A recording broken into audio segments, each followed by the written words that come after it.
अस्सलाम वालेकुम, मैं हूं आपका मेज़बान आफ्ताब रिजवी।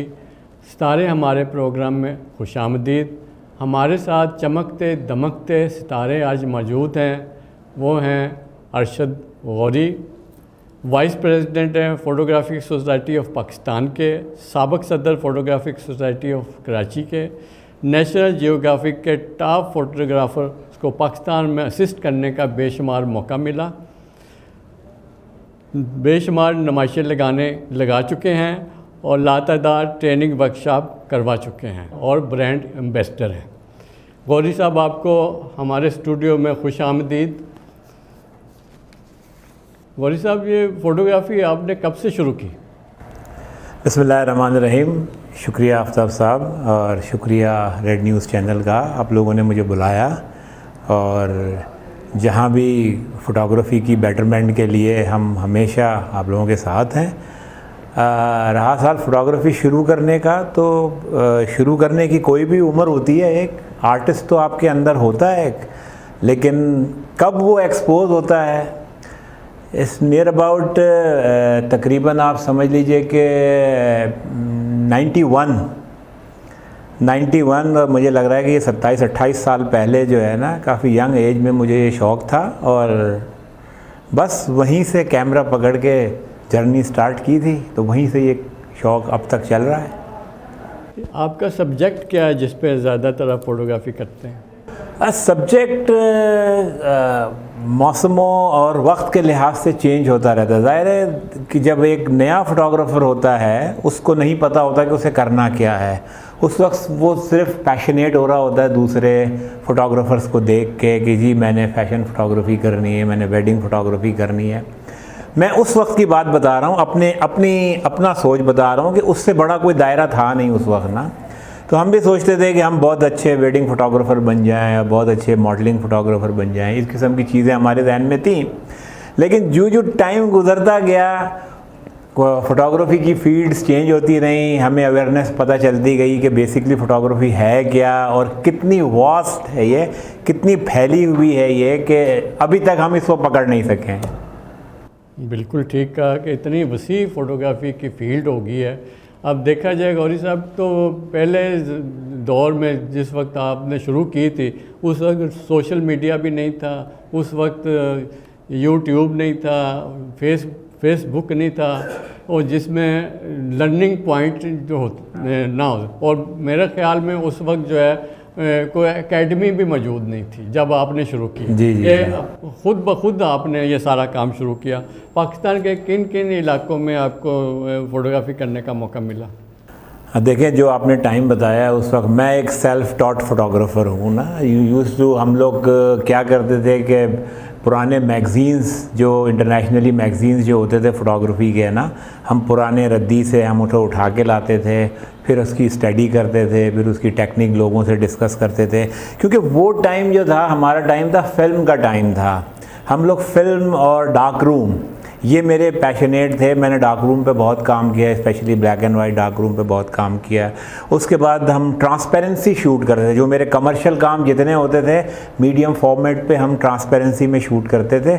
और आपको पता होना चाहिए कि ट्रांसपेरेंसी हमारा वो मीडियम हुआ करता था कि उसमें आपके पास गुंजाइश नहीं थी। आजकल के कैमरों में तो आपको पता है कि पीछे एलसीडी लगी हुई है, आपने फ़ौरन तस्वीर को देख लिया कि आया तस्वीर अंडर है, ओवर है, क्या है, आपने उसको डिलीट करके नहीं ले। लेकिन हमारे टाइमों के अंदर ये चीज़ नहीं थी। हमारे टाइम पे ये था कि आपको परफेक्ट फ़ोटो लेने थे और आपके पास आधा स्टॉप और एक स्टॉप का भी मार्जिन नहीं होता था और आपकी तस्वीर ख़राब होने के चांसेस होने थे। तो लिहाजा हमें बहुत परफेक्ट रहना पड़ता है। दूसरा आपका सवाल था, ज़ाहिर है बीइंग अ पाकिस्तानी, तो मेरा नहीं ख्याल कि कोई जगह रहती है। पूरे ही पाकिस्तान कवर कर चुके हैं हम, जा चुके हैं, देख चुके हैं। गो कि मैं एक लैंडस्केप फ़ोटोग्राफ़र नहीं हूँ, मैं अपने सब्जेक्ट की तलाश में जाता हूँ।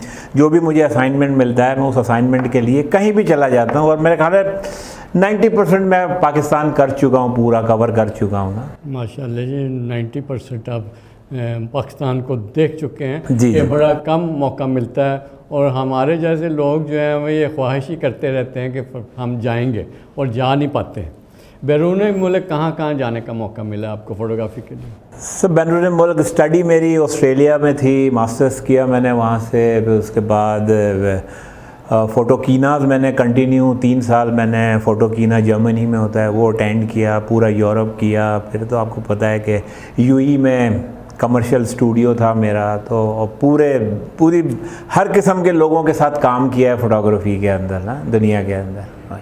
आपने अभी जिक्र किया कि आपने ब्लैक एंड वाइट के दौर के से काम शुरू किया। जी जी जी जी। अब क्या समझते हैं कि उस वक्त फ़ोटोग्राफी बेहतर थी या आज डिजिटल के दौर में डिजिटल कैमरे आ गए हैं, फैसिलिटेट हो गए हैं, क्या आज वो उसी तरह का ट्रीटमेंट अच्छी है? देखें, टेक्नोलॉजी तो हमने भी टेक्नोलॉजी को अडॉप्ट किया है, क्योंकि टेक्नोलॉजी के बगैर अब कोई चारा नहीं है। क्योंकि हमारी development black and white developing के वो इंस्टीट्यूट और वो जगहें मौजूद नहीं है कि जहां हम अपना ब्लैक एंड वाइट या अपनी जो फिल्म हमारा C41 प्रोसेस होता था या ट्रांसपेरेंसी में हमारा E6 प्रोसेस होता था, वो अब हम यहाँ कहीं नहीं करा सकते। तो लामोहला हमने भी अपने आप को अपग्रेड करते चले गए और अब हम भी ज़ाहिर है डेफिनेटली हम भी अब मिररलेस कैमरों के ऊपर आ गए हैं। लेकिन आपको एक बात बताऊं कि अगर पहले हमारा मुकाबला या हमारे साथ 10 फोटोग्राफर्स होते थे ना, तो वो बेसिकली फ़ोटोग्राफर्स होते थे, क्योंकि उनको बेसिकली उनकी जो ट्रेनिंग हुई हुई थी सारी मैनुअल मोड्स पे हुई हुई थी, ठीक है ना। उस वक्त तो वो कैमरे नहीं थे जिनके अंदर हम कोई प्रोग्राम का कॉन्सेप्ट होता था। बहुत अरसे के बाद कुछ कैमरों में ऑटो एक मोड आया था। ऑटो मीन्स कि अपर्चर प्रायोरिटीज़ आपको दी गई थी। तो पहले ज़माने में काम बहुत मुश्किल था और आपको सीख के काम करना पड़ता था। और आज तो माशाल्लाह से कैमरे में इतनी मराहत आ गई हैं, इतनी ईजीनेस आ गई है कैमरे के अंदर के एक लेमैन आदमी भी जो है ना कैमरा उठा के उसको प्रोग्राम मोड पे रख के अच्छी से अच्छी तस्वीर ले सकता है, क्योंकि इन लोगों ने thousands of picture taking situations को प्रोग्राम मोड्स में डाला हुआ है ना। आपने बस प्रोग्राम मोड डाला, कैमरे ने डिटेक्ट करना है कि ये क्या सिचुएशन है, वो फ़ोटो खींचता है। तो आजकल की फ़ोटोग्राफी बहुत आसान है बनिस्बत पुराने से। बिल्कुल ठीक है, आसान तो है, लेकिन आजकल डिजिटल दौर में हर एक जो यंगेस्ट उठता है उसके पास डिजिटल कैमरा होता है, ठीक है। वो बटन दबाने पे ज़्यादा जोर देता है कि जी, बटन पे बटन दबाई जाता है। वो सोचता है कि कोई ना कोई तस्वीर तो अच्छी है, लातेदार तस्वीरें खींचते हैं, सैकड़ों में खींचते हैं, लेकिन वो जब उसे मुश्किल में पड़ जाते हैं, उसको जब कंप्यूटर में लेके जाते हैं उतने ही डाटा वो करते हैं और मेरे ख्याल में फोकस नहीं हो रहे, वो फोकस नहीं कर सकते एक पॉइंट पे कि वो उन्हें यकीन ही नहीं हो रहा कि हम जो तस्वीर खींच रहे हैं ये परफेक्ट है कि नहीं। वो इतनी देर बाद ये नुक्स मुझे नज़र आता है। आपका क्या ख्याल है? 100% आप सही कह रहे हैं कि basically I believe on quality not on quantity. समझे, क्वांटिटी पे आप 100 तस्वीरें खींच लें और एक्सक्यूज़ मी और सोच समझ के आप 2 तस्वीरें या 4 तस्वीरें भी खींच लें जिसमें आपको पता होना चाहिए। बेसिकली सबसे पहले जो कमांड है ना, हमारे आजकल के बच्चों में कैमरे पे कमांड नहीं है। अगर कमांड नहीं होगी तो वो 20-25 तस्वीर खींचेंगे और तुक्का मारेंगे कि जी एक तस्वीर सही आ जाएगी। लेकिन by the time once you have a command in your gadget या आपके कैमरे पे आपको कमांड होगा ना, तो आपको पता है कि आपका जो 1 क्लिक है, 2 क्लिक है, 3 क्लिक है, आपको पता है कि आपकी सही तस्वीर आ जानी है। बिल्कुल ठीक है, आपके साथ गुफ्तगू का सिलसिला जारी रहेगा। यहीं से आके शुरू करेंगे, वक्फे का वक्त हुआ जाता है, वक्फे के बाद हम हाजिर होते हैं।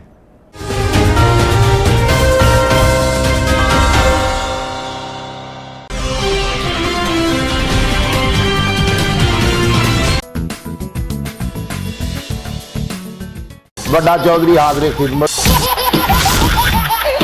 ਮੈਂ ਚੌਧਰੀ ਆ ਹੈ ਖਲਾ ਦਵਾਂ ਮੈਂ।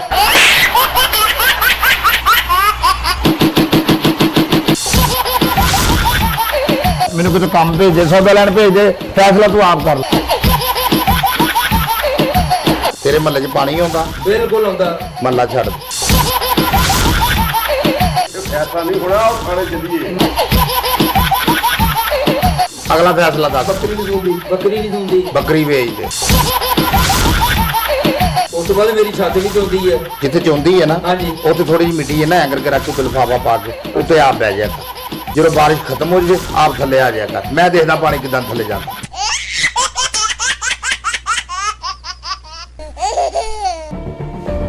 जुल्म सितम की ये दास्तां बहुत पुरानी है।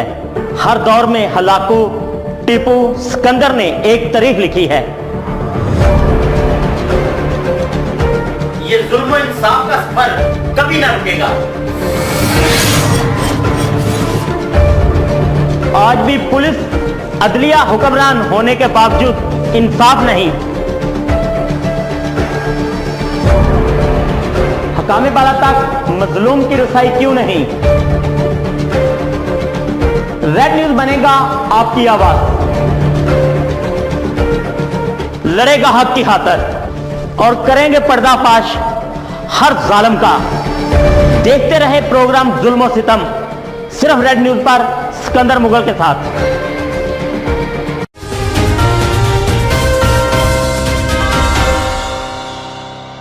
Welcome back. वक्फे से पहले बात हो रही थी कि आजकल के दौर के जो बच्चे हैं, नौजवान फ़ोटोग्राफ़र बटन पे बटन दबाए चले जाते हैं और यकीन नहीं हो रहा उन्हें कि हमने क्या खींचा है। तो ये बताइएगा कि ये क्या उनका फोकस नहीं हो रहा? दूसरी बात यह है कि वो मेरे ख़्याल में किसी को उस्ताद मानना ही नहीं चाहते। अगर उस्ताद माने तो इतनी गलतियाँ कुताहियाँ ना हो। वो ये समझते हैं कि महंगे से महंगा हमने लाखों का कैमरा ख़रीद लिया, जो करना है वो कैमरे ने करना है। हम जो है हम सुपीरियर हैं, हमारे पास 2-3 लाख रुपए का कैमरा, जो करेगा कैमरा करेगा। मेरे ख्याल इस पे बिलीव करते हैं वो। आपका क्या ख्याल है? देखिए सर, बात ये है कि it is always person behind the camera. समझे, इस बात को आपको मानना पड़ेगा कि एक चूल्हा अच्छा खाना नहीं पका सकता, पकाने वाला तो अलग ही होता है, शेफ़ ही बना सकता है अच्छा खाना ना, ठीक है ना। और दूसरी बात, आपका जो सवाल है कि आजकल के बच्चे अपने आप को सुपीरियर मांगते हैं, तो वजह दूसरी ये है कि हमारा सोशल नेटवर्क इतना स्ट्रॉन्ग हो गया है। और अच्छी बात भी है कि आपको हर किस्म के ट्यूटोरियल और हर किस्म की इन्फॉर्मेशन आपको नेट से मिल जाती है। लेकिन आपको मैं एक बात बताऊं कि photography is a practical approach. जब तक आप प्रैक्टिकल नहीं करेंगे, डजेंट मैटर कि आपको सारी चीज़ों का पता है, लेकिन जब तक आप उस चीज़ को प्रैक्टिकल नहीं करेंगे आपको कुछ नहीं पता चलेगा। मैं अपनी एक मिसाल देता हूँ कि एक बहुत बड़ा, काफ़ी अरसे पहले जब ट्रांसपेरेंसी का दौर था, एक बहुत बड़े ब्रांड का मैं एक शूट कर रहा था कि लिटरली इतना बड़ा जब सेटअप लगा हुआ होता है और आपको एज ए प्रोफेशनल हायर किया जाता है, और जब आप अपने मकाम पर आके अपनी लाइट्स बना के फ़ोटो खींचने जाते हैं, मेरी कंडीशन ये हुई थी कि मेरी भी टांगें कांप रही थी उस वक्त, क्योंकि इतना बड़े सेटअप का ख़र्चा और आप फ़ोटो देख भी नहीं सकते, समझे ना। तो लिहाजा मेरी तो रिक्वेस्ट बच्चों से यही है कि प्रैक्टिकल ज़्यादा करें। और ठीक है, ये आपको ट्यूटोरियल आप ज़रूर देखें और नेट से आप ज़रूर सीखें, लेकिन अगर आपने प्रैक्टिकल नहीं किया तो आप एक बटन भी तरीके से नहीं दबा सकते। बिल्कुल सही कहा जी, ये प्रैक्टिकल करना बहुत ज़रूरी है। आपने बिल्कुल ठीक कहा। पाकिस्तान में कितनी नुमाइशें लगा चुके हैं आप? सर कांट रिमेंबर, ज़्यादातर बहुत ग्रुप शोज़ किए हैं माशाल्लाह, और पूरे पाकिस्तान में किए हैं, हर जगह किए हैं, ग्रुप शोज़ के नाम किए हैं, समझे ना। बैरून मुल्क कितनी नुमाइशें लगा चुके हैं? बैरून मुल्क भी माशाल्लाह बहुत नुमाइशें हो गई हैं, और अल्हम्दुलिल्लाह। और हमेशा हमारी ये ख्वाहिश है कि पॉजिटिव इमेज जो पाकिस्तान का जो है ना, उसको दिखाया जाए, और यही हमारी कोशिश हमेशा रही है और यही चीज़ों को मैं दिखाता रहा हूँ। बिल्कुल जी, बड़ी अच्छी सोच है आपकी। अब तक कितने अवार्ड ले चुके हैं? उस सर अवार्ड तो ठीक है, एक वक्त था हम अवार्ड की दौड़ में शामिल थे, लेकिन बेशुमार अवार्ड हैं सर। स्ट्रीट फोटोग्राफी में आपका जो किस चीज़ पे ज़्यादा फोकस होता है? बेसिकली मैं स्ट्रीट सोशल डॉक्यूमेंट्री फ़ोटोग्राफ़ी आज से मेरा ख्याल है कि पिछले 7-8 साल से जो है ना, मैंने अपने आप को बाउंड किया है, क्योंकि मैं अब दूसरे किस्म के असाइनमेंट कोई नहीं कर रहा हूँ। मैं सिर्फ़ और सिर्फ जो है ना स्ट्रीट और सोशल डॉक्यूमेंट्री पे काम कर रहा हूँ, और मैं एक अपना लाहौर पे भी मैं एक बहुत बड़ा प्रोजेक्ट कर रहा हूँ इसी हवाले से। तो स्ट्रीट फ़ोटोग्राफ़ी को आपने जो सवाल किया कि मैं कैसे देखता हूँ, बेसिकली स्ट्रीट फ़ोटोग्राफ़ी तो आपको एक किसी भी जगह का और किसी भी मुल्क का और किसी भी इलाके का एक कल्चर दिखाती है। तो बस मैं उसको अपनी आँख से देखना चाहता हूँ और उसको महफूज करना चाहता हूँ। जो चीज़ जहाँ है उसी की बुनियाद पे उसको कैप्चर करना चाहता हूँ। बिल्कुल, ये भी आपका मुनफरिद अंदाज़ है, बिल्कुल ठीक का। ये बताइए कि आपने अक्सर सवाल किया जाता है, बच्चे जो हैं आज के वो हमसे भी सवाल करते हैं, आपसे भी करते होंगे कि कौन सा कैमरा ख़रीदना चाहिए, कौन सी कंपनी का ख़रीदना चाहिए, वो उसका क्या मंतक है, मतलब कि आपका क्या ख्याल है कि उन्हें कौन सा कैमरा ख़रीदना चाहिए? बेसिकली देख लें आफ्ताब साहब के, देखें अगर आप कंपनीज़ के पीछे जाएंगे ना तो उन्होंने आपको मेगापिक्सल की दौड़ में शामिल कर लिया है, ठीक है ना। मेरे हिसाब से एक आम जो बच्चा है और एक आम फोटोग्राफ़र है, 8 से 10 मेगापिक्सल का कैमरा उसके लिए बहुत है।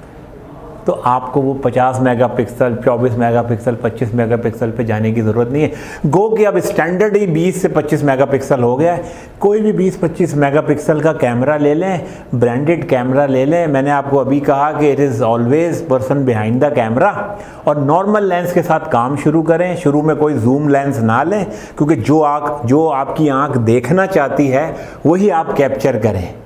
तो बस कोई भी कैमरा ले लें, ब्रांड सारे अच्छे हैं माशाल्लाह, समझे ना। आपके ख्याल में मोबाइल से भी फ़ोटोग्राफी हो सकती है, अच्छी फ़ोटोग्राफी हो सकती है? जी, मोबाइल से आप मोमेंट कैप्चर कर सकते हैं, लेकिन प्रोफेशनल काम के लिए आपको फिर कैमरों की ज़रूरत पड़ती है। थोड़ी सी लिमिटेशंस हैं उसके अंदर ना। आप पढ़ाते भी हैं, पढ़ाते भी रहे हैं, अब भी पढ़ा रहे हैं? जी, मैं कराची में था तो मैं इंडस वैली के अंदर मेरे जो है ना वर्कशॉप्स थे और वहीं पढ़ा रहा था। और लाहौर में मैं ब्रांड्स, 2-3 ब्रांड्स हैं, उनके कैमरा ब्रांड्स हैं, उनके साथ काम करता हूं और उन्हीं के वर्कशॉप्स करता हूं। और हमारी जो फोटोग्राफिक सोसाइटी ऑफ पाकिस्तान है, मैं उनका ट्रेनर हूं और उन्हीं के लिए जो है ना सारा फोटोग्राफी ट्रेनिंग कराता हूँ सारा। फ़ोटोग्राफी के दौरान आपको लोगों में घुल मिलने का मौका मिलता है क्या? कभी ऐसा भी होता है कोई इतने आप घुल मिल जाते हैं कि वो अपने कोई बात सुनाना चाहते हैं, अपने दुख बताते हों, कोई ऐसा वाक़या? हाँ सर, बेसिकली जो मेरा सोशल डॉक्यूमेंट्री स्ट्रीट फोटोग्राफ़र है ना, तो एक अच्छे स्ट्रीट फोटोग्राफ़र को एक स्ट्रीट स्मार्ट होना पड़ता है। फ़ोटो खींचना नहीं होता, उसको उस इन्वायरमेंटल के गेट यूज्ड टू होना पड़ता है कि वो किस इन्वायरमेंटल में जाके फ़ोटो खींच रहा है। और अपने असाइनमेंट की पहले से प्रिपरेशन करनी पड़ती है। अगर उसके मैंने कल जाना है और मैंने ना ओल्ड सिटी के अंदर एक सेलेक्टेड मैंने सब्जेक्ट रखा हुआ है कि जो लोग अपने जो मज़दूर हैं, जो मज़दूरी करते हैं वहाँ पे ना, मेरा टारगेट है कि मैंने उनको शूट करना है, ठीक है ना। तो मैंने सारी इन्फॉर्मेशन उनके बारे में लेनी है और उनके साथ घुलना मिलना है, उनसे बातचीत करनी है, ठीक है। बातचीत करने के बाद उनको फेमिलियर करना है अपने से ना, कैमरे से परेशान नहीं करना है, कैमरे से शाय नहीं करना है उनको ना।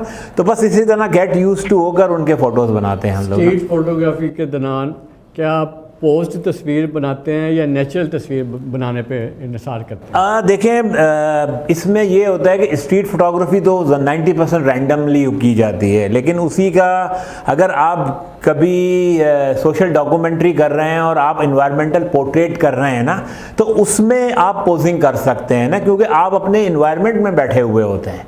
तो आई डोंट माइंड, इन्वायरमेंट में अगर बैठा है एक बंदा, अपने चारों तरफ का उसका बता रहा है कि वो किस हुलिये में है या क्या करना चाह रहा है, तो आप इन्वायरमेंटल पे उसका जो है ना पोर्ट्रेट ले सकते हैं, कोई मसला नहीं है। बिल्कुल ठीक कहा जी, एनवायरनमेंट पे ही आपका फोकस है। जियोग्राफिक फोटोग्राफी की मेज़बानी का मौका मिला तो लोग क्या सोचते हैं कि पाकिस्तान के बारे में, मतलब कि क्या राय है, इसका जवाब हम आपसे वक्फे के बाद देखते हैं। वक्फे का वक्त हुआ जाता है। नाज़रीन कहीं मत जाइएगा, वक्फे के बाद हाज़िर होते हैं।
नेशनल जियोग्राफी की बात हो रही थी वक्फे से पहले, आपको मेज़बानी का मौका मिला, बाहर से जो लोग आते हैं पाकिस्तान में, तो उनका क्या राय होती है पाकिस्तान के बारे में? पाकिस्तान के बारे में क्या सोचते हैं कि खूबसूरत मुल्क है, इसमें यकीनन सारे ही मौसम हैं, तो उनकी क्या राय होती है?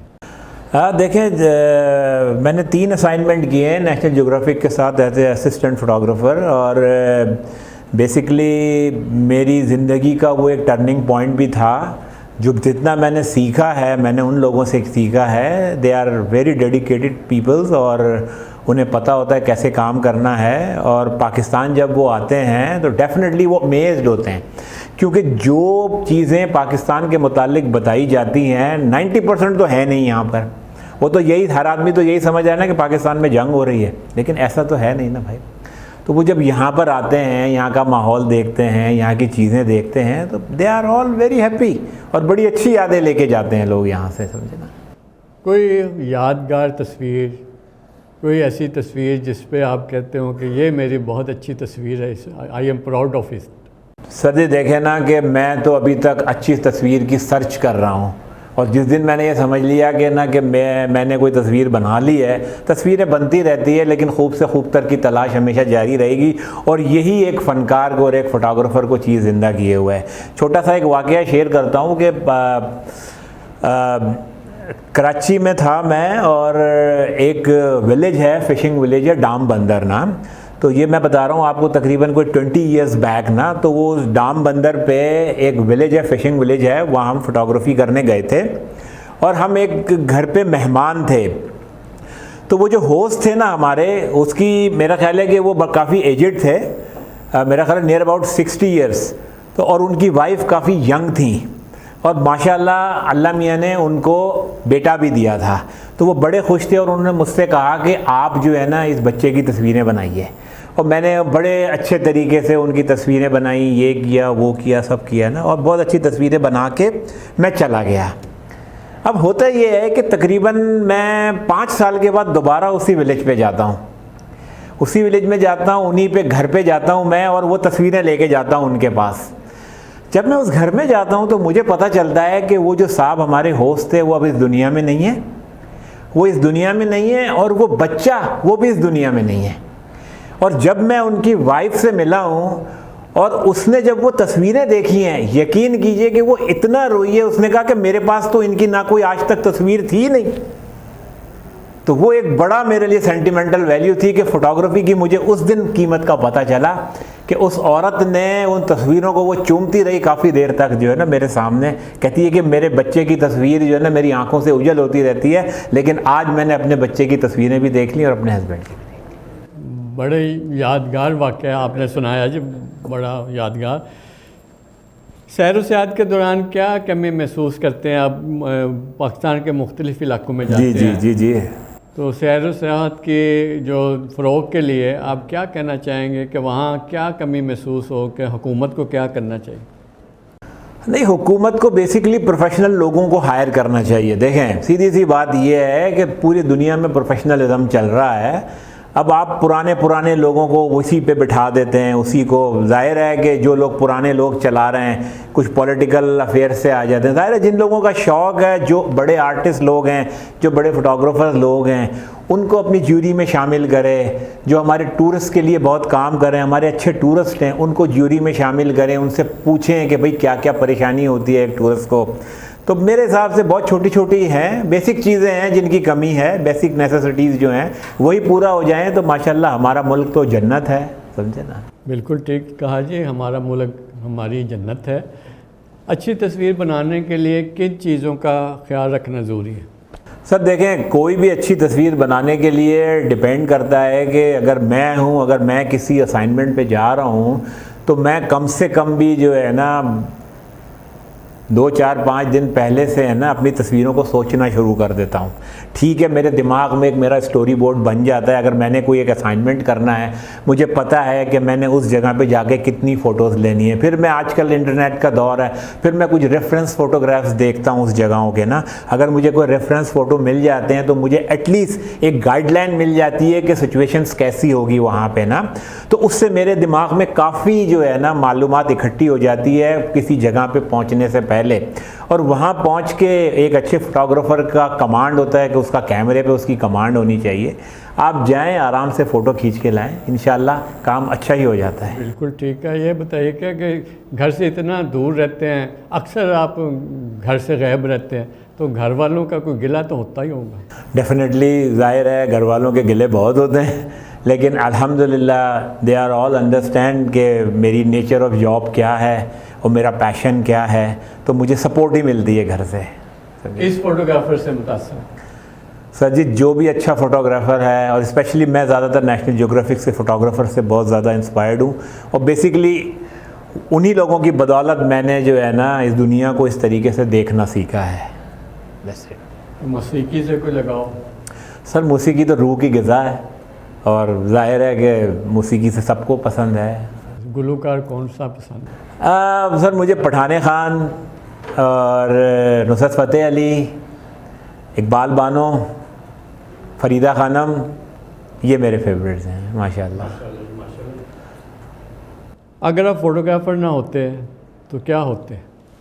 सर, अगर मैं फ़ोटोग्राफ़र नहीं होता तो मैं, हो सकता है कि मैं कोई इंटीरियर डिज़ाइनर होता, क्योंकि ज़ाहिर है मैं अपने पैशन को कहीं ना कहीं तो लेके आना था मैंने ना, तो मैं हो सकता है इंटीरियर डिज़ाइनिंग करता ना। आवाम के लिए कोई पैगाम देना चाहें? सर, आवाम के लिए क्या पैगाम देंगे, हम तो फ़ोटोग्राफ़र्स को ही पैगाम दे सकते हैं ना। फ़ोटोग्राफ़र्स को सिर्फ एक पैगाम है मेरे साथ के, फ़ोटोग्राफ़र्स के लिए मेरे पास सिर्फ एक पैगाम है कि सबसे पहले तो अपने कैमरे पे कमांड कीजिए, प्रैक्टिकल कीजिए। फ़ोटोग्राफ़ी में जो है बहुत सारी चीज़ें आप नेट से देख के सीख नहीं सकते हैं, लिहाजा फ़ोटोग्राफ़ी जो है जब तक प्रैक्टिकल नहीं होगा, आपको प्रैक्टिकल करें और ट्रायल एंड एरर से आप सीखते रहिए। और एक बात याद रखिएगा, there is no shortcut in photography. अस्सलाम वालेकुम।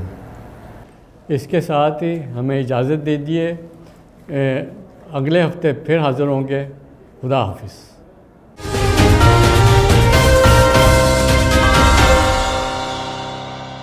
वक्त का पहिया चलता गया, दुनिया ने बहुत कुछ